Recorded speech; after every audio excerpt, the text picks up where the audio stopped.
Merhaba, bugün size Elif adında sevimli ve meraklı bir kız çocuğunun hoşgörü ve sevgi dolu masalını anlatacağım. Elif, farklı dinlerden ve kültürlerden arkadaşlarıyla yaşadığı bir olay sayesinde İslam'ın hoşgörüsünü öğreniyor.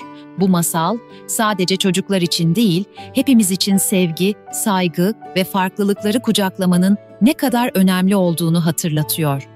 Masalımıza geçmeden önce masalımızı beğenmeyi ve paylaşmayı unutmayın. Haydi, birlikte Elif'in bu güzel masalına kulak verelim ve İslam'ın güzelliğini ve hoşgörünün gücünü keşfedelim. Küçük bir kasabada Elif adında meraklı ve sevimli bir kız çocuğu yaşarmış. Elif 6 yaşında, kocaman yeşil gözleri olan, her zaman etrafındaki dünyayı anlamaya çalışan bir çocukmuş. Ailesi ve arkadaşları onu çok severmiş çünkü Elif her zaman güler yüzlü, yardımsever ve anlayışlı bir çocukmuş. Elif'in yaşadığı kasaba, farklı dinlere ve kültürlere mensup insanların bir arada yaşadığı renkli bir yermiş. Kasabanın bir ucunda cami, diğer ucunda kilise, ortasında ise sinagog varmış. İnsanlar genellikle barış içinde yaşarmış ama bazen de aralarında anlaşmazlıklar çıkarmış. Bir gün Elif, en yakın arkadaşı Ayşe ile birlikte parka gitmiş. Parkta oynarken yanlarına Sarah adında yeni bir kız gelmiş. Sarah, kasabaya yeni taşınmış bir ailenin kızıymış ve hiç arkadaşı yokmuş. Elif ve Ayşe hemen Sarah'ı oyunlarına davet etmişler. Oyun oynarken Sarah, "Ben Yahudiyim, siz de Yahudi misiniz?"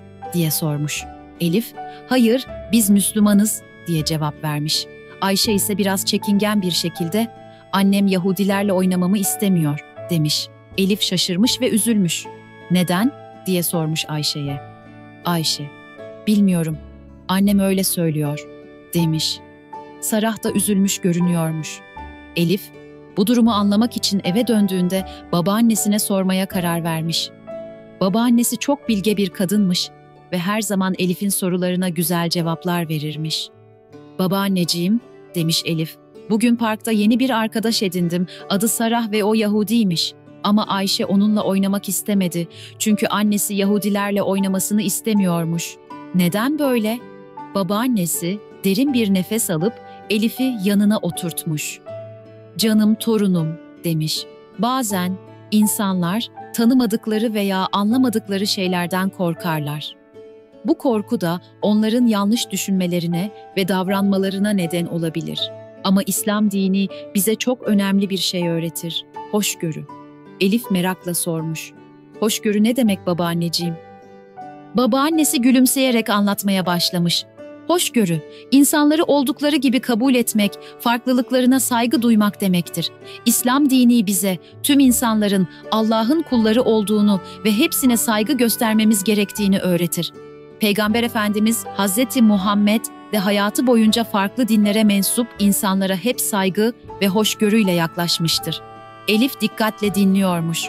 "Peki babaanneciğim, Hazreti Muhammed nasıl davranırmış farklı dinlerden insanlara?" Babaannesi anlatmaya devam etmiş. Peygamber Efendimiz Medine'de yaşarken orada Yahudiler ve diğer din mensupları da varmış. O, herkese adil davranır, kimseyi inancından dolayı dışlamazmış. Hatta bir gün bir Yahudi cenazesi geçerken ayağa kalkmış ve saygı göstermiş. Yanındakiler şaşırıp neden böyle yaptığını sorduklarında, "O da bir can değil mi?" diye cevap vermiş. Elif'in gözleri parlamış. "Ne kadar güzel bir davranış.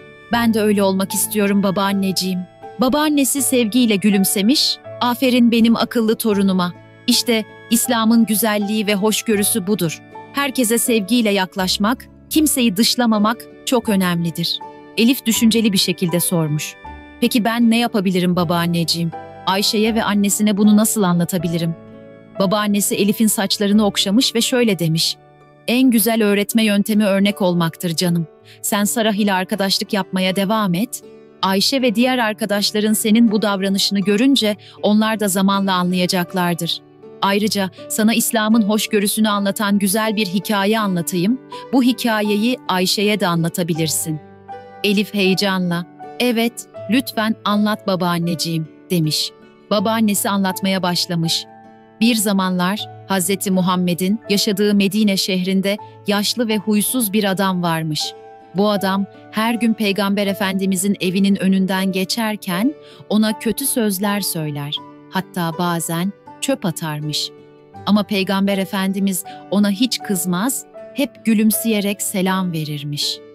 Bir gün Peygamber Efendimiz bu yaşlı adamı görememiş. Merak edip sormuş, acaba o yaşlı adama bir şey mi oldu diye. Öğrenmiş ki adam hastalanmış.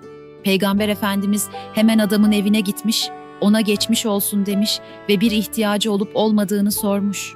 Yaşlı adam çok şaşırmış. Yıllardır kötü davrandığı kişinin kendisini ziyaret etmesine, üstelik bu kadar nazik davranmasına inanamamış. Utanarak özür dilemiş ve ben yıllarca sana kötü davrandım, sen ise bana iyilikle karşılık verdin. İşte gerçek ahlak, gerçek hoşgörü budur demiş. Elif bu hikayeyi büyük bir ilgiyle dinlemiş ve ne güzel bir hikaye babaanneciğim.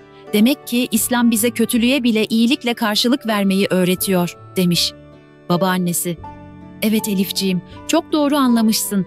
İslam bize sadece ibadet etmeyi değil, aynı zamanda güzel ahlaklı olmayı, herkese karşı hoşgörülü ve anlayışlı olmayı da öğretir diye cevap vermiş.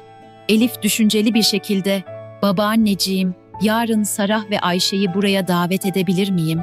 Belki onlara da bu güzel hikayeyi anlatırsın, birlikte oyunlar oynarız diye sormuş. Babaannesi sevinçle, tabii ki canım, ne güzel bir fikir, onlara nefis kurabiyeler de yaparız demiş. Ertesi gün Elif, Sarah ve Ayşe'yi evine davet etmiş. Babaannesi onlara hoşgörü ve sevgi dolu hikayeler anlatmış, birlikte kurabiye yapmışlar ve oyunlar oynamışlar.